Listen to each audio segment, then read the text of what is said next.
Hello అండి, welcome back to my channel. ఈరోజు మనం సింపుల్గా గోధుమ రవ్వతో దోశలు ఎలా తయారు చేసుకోవాలో ఇప్పుడు చూసేద్దాం.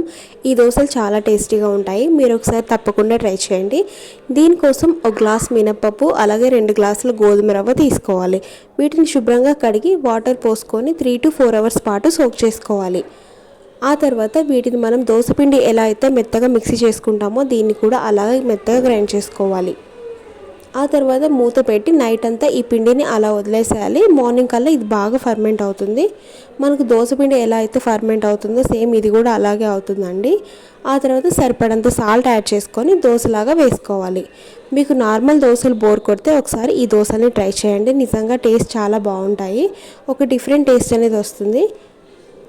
అంతేనండి, చూసారు కదా. ఈ వీడియో మీకు నచ్చినట్లయితే లైక్, షేర్, కామెంట్, సబ్స్క్రైబ్ చేసుకోండి. Please subscribe my channel.